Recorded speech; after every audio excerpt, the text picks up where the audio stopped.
జిల్లా మినిస్టర్ గారు.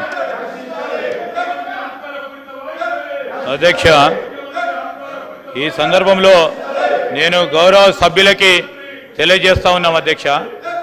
ఈరోజు రూల్స్ సంబంధించిన ఈరోజు ప్రత్యేకించి 316 కౌశిక్ రెడ్డి గారు whilst house is sitting, a member shall maintain silence when not speaking in the house, shall not obstruct proceedings, hiss or interrupt, or shall avoid making running commentaries when speeches are made in the house. Sir, shall not shout slogans in the house. Sir, Adhyaksha, senior శాసన సభ్యులు ఉన్నారు. Rules గురించి మేము చెప్పనక్కర్లేదు. దాంట్లో ప్రత్యేకంగా శాసనసభ వ్యవహారాలకు సంబంధించిన 10 సంవత్సరాల పాటు ఇద్దరు మంత్రులు కూడా ఉన్నారు. నేను వారి ద్వారా వారి సభ్యులను కూడా కోరుతా ఉన్నాం. ఈరోజు చీప్గా వారి విధంగా చీప్గా స్లోగన్ చేయడం, మరి వారి సభ్యతకు సంబంధించిన అంశం విషయంలో తప్పకుండా ప్రస్తావన చేయాల్సి వస్తుంది అధ్యక్ష. ఈరోజు వారి బిహేవియర్ చూడండి అధ్యక్ష.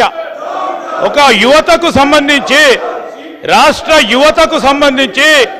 రాష్ట్రానికి సంబంధించిన నిరుద్యోగులకు సంబంధించిన ఉపాధి కల్పన భాగంలో డిస్కషన్లో పాల్గొనాలని కోరినప్పటికీ ఈ రాష్ట్ర యువత భవిష్యత్తు ఎటుపోయినా పర్వాలేదు, నిరుద్యోగుల భవిష్యత్తు ఎటుపోయినా పర్వాలేదు, రాజకీయాలే మాకు ముఖ్యమని, ఈరోజు పార్టీలే మా ముఖ్యమని అనేక సందర్భాల్లో మేము అపీల్ చేస్తున్నప్పటికీ ఈ విధంగా వారి ప్రవర్తన సలిలేదు. ప్రజలందరూ కూడా చూస్తూ ఉన్నారు.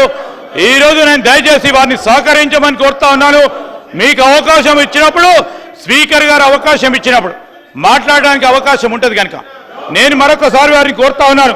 ఎంఐఎం సోదరులు వారు ఆలోచనలు ఇచ్చే ఆలోచన పొద్దున వేసి వచ్చినారు. ఇక్కడ గౌరవనీయులు బీజేపీ ఫ్లోర్ లీడర్ గారు మహేశ్వర్ రెడ్డి గారు ఈరోజు ఒక మంచి ఆలోచనతో కాంగ్రెస్ బీజేపీ ఐడియాలజికలీ ఈరోజు సిద్ధాంతపరంగా దూరంగా ఉన్నప్పటికీ రాష్ట్ర భవిష్యత్తు గురించి, రాష్ట్ర యువత భవిష్యత్తు గురించి వారు ఒక బాధ్యతగా వారి ఆలోచనలు చెప్పడం జరిగింది.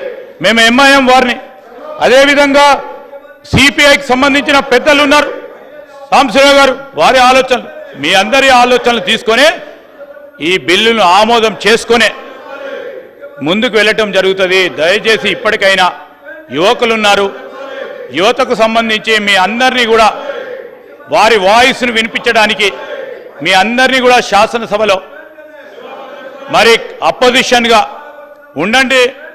ఏదైనా కన్స్ట్రక్టివ్ క్రిటిసిజం చేయడానికి మీకు అందరికీ ఆస్కారం ఇస్తే, యువత స్లోగన్స్ ఇవ్వడానికి కాదు. ఈ శాసనసభలో యువత అనేది యువతకు నిజంగానే ఒక రిఫ్లెక్షన్గా ఉండే కార్యాచరణ తీసుకోవాలి. ఆ యువతకు సంబంధించి మేము యువకులము, ఆ యువతకు సంబంధించి మా రాష్ట్రానికి సంబంధించిన యువతకు ఒక రిఫ్లెక్షన్గా ఉండే బదులు స్లోగన్స్ ఇవ్వడానికి ఈ ప్లాట్ఫామ్ కాదు అధ్యక్ష. దయచేసి నా యువ మిత్రులందరినీ కూడా కోరుతా ఉన్నాను.